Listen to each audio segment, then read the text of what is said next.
was in my secondary school. I think I was in J3 at the time. I had a very bad, it was a throbbing, pain. And of course, I didn't even know what was going on. It was just probably perceived as, headaches. So I remember going to the school clinic at the time, and Panadol, of course, was given at the time. And after Panadol or paracetamol was administered, I remember vividly that I went back to the hostel and it persisted. I was crying. I couldn't explain what it was. It was not a good experience. And then subsequently, I got headaches, migraine. Then it was headaches. I didn't know anything about migraines. So subsequently, afterwards, I still got headaches, and I spoke to my parents about it. And progressively, it was just there until I got an official diagnosis.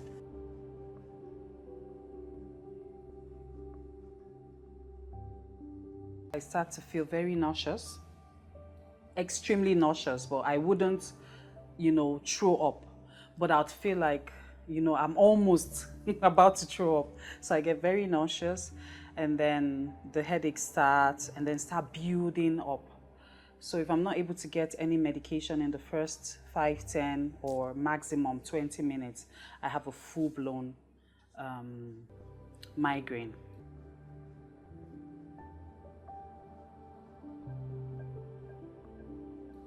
If I begin to talk about how migraine has affected me, I don't think I'd get very emotional, because migraine has really affected my quality of life.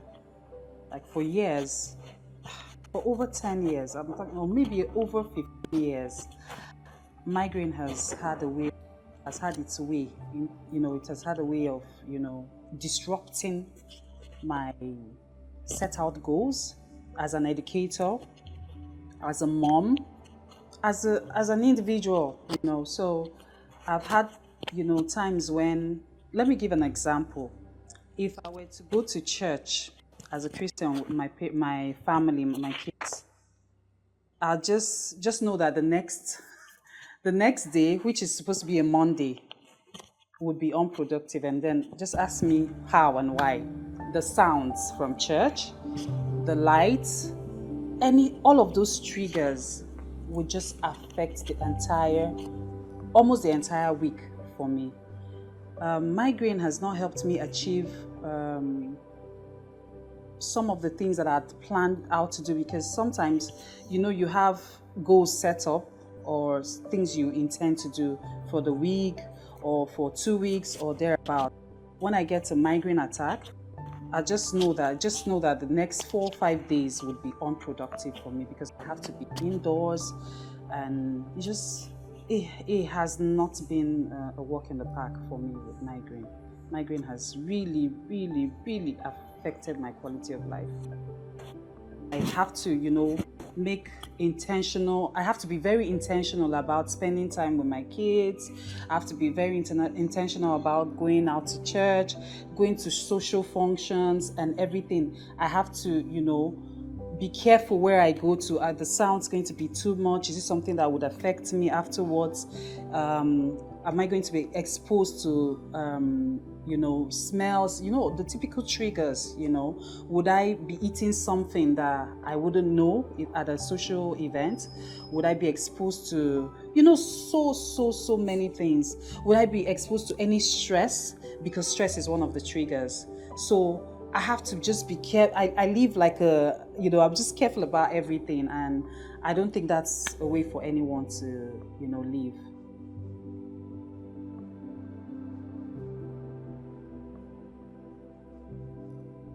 For stigma, I wouldn't say I've experienced stigma. Disbelief, no, except for probably when I started having migraines, because then my family didn't really know what it was like.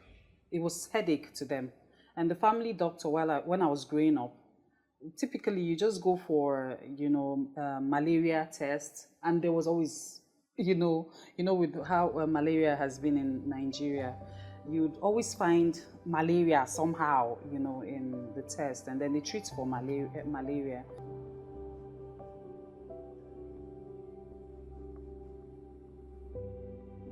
I didn't get diagnosed until my adulthood because I was being treated like just headaches. It was just headaches at the time. So, um, through my uni, I can't really remember what I usually would do, but typically just stay out of sounds, lights, and all of that. Then I remember when I had my first daughter, I had an epidural.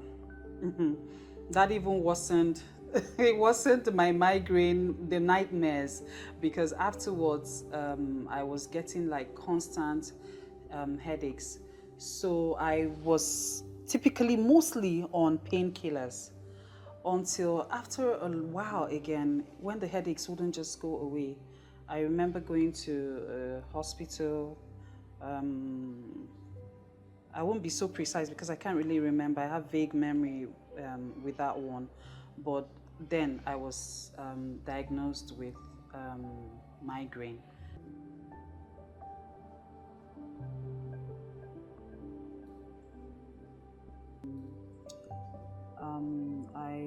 I started exercising, taking minimum 45 minutes brisk walk, and that improved, you know, to the extent that if I feel like an hour out from upon waking up, because sometimes I wake up with migraine, I just wake up and then boom, it's there. If I take a walk, it helps me. Um, yeah, then of course I'm someone who has always loved to smell nice. So I stopped using very strong perfumes. That helped me too. Um, medications, to be honest with you, I have used quite a lot, coming from different doctors. Very first neurologist, the very first medication that I remember having for this headache was Cafigot. I can't forget that, and that kind of helped me at the time. It helped me. I took that for a little while, and then I've had doctors give different medications, propranolol, amitriptyline. I was on amitriptyline for a long time. It helped me because I usually would take it upon getting um, the migraine attack, and that helped me.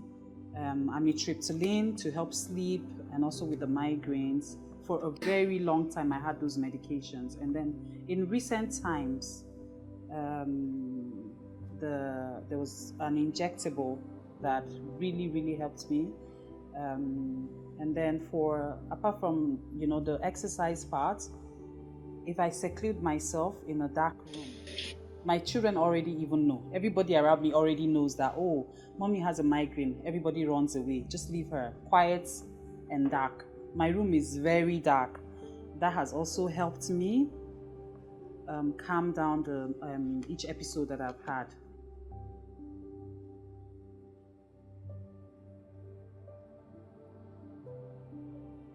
I haven't tried any herbal ones that anyone has asked me to do. No. Maybe some teas. Sometimes you hear peppermint tea helps. I take a lot of that sometimes just to relax. Chamomile, just teas. Basically, that's what I've tried, but nothing other than that. Nobody has asked me to do anything herbal. I haven't even tried it for migraines. So.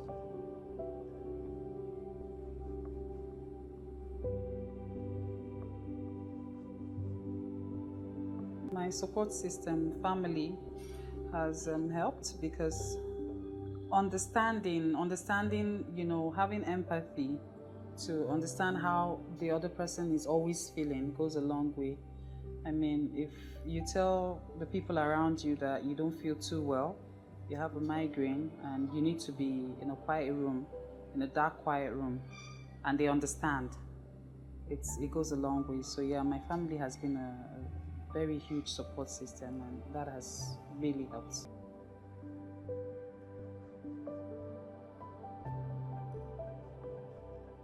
Migraine makes life different for the sufferers. You can be unproductive when you have migraines. You're typically not yourself when you have a migraine attack. And then for workplaces as well, if they could look into, understanding people who have an actual diagnosis, that would go a long way, because these days we have offices that are very lit with the light and all of that. That's a big trigger for us. My office has a dim light. I have just the desk top lamp that I usually use when I'm in my office, so the ceiling light doesn't come up. So that helps me. So I wish that organizations with sufferers would understand that these people are human. They have triggers, and then the office space can help regulate these triggers for them. Yeah, and then for the people around sufferers, they should be more empathetic, understand that when someone has an attack, the person is typically not productive, the person cannot do what they would actually want to do, so they should be given that space to get better. Yeah.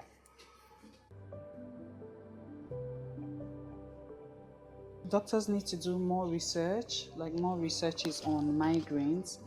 And sometimes as a sufferer, I've had to try out medications, like literally be a lab rat for medications. Now, that's not their fault, because they're just trying to find relief for their patients. But I wish that there was more, like if there are different types of migraines, for example, we need to know if there are different types of migraines. We don't want to be exposed to too many medications, because there are always side effects to all medications. So I wish there was more research. The medical world needs to really look into and see if there are better ways. There are better ways to, reduce, or if there are medications that will go a long way to help the patients feel a lot better.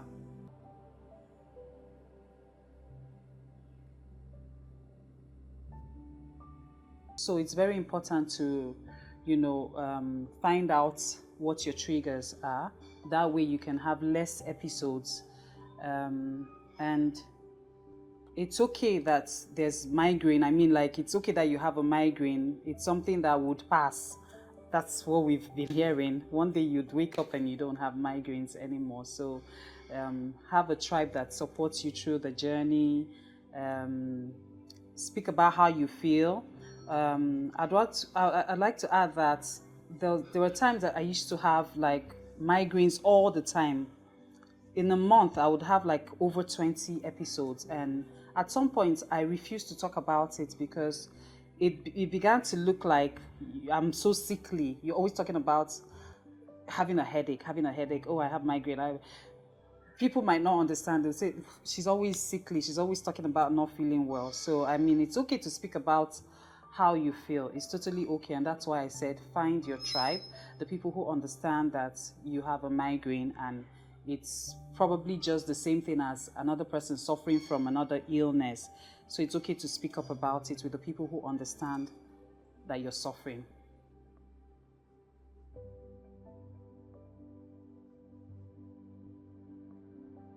The migraine outreach thing it's a fantastic development.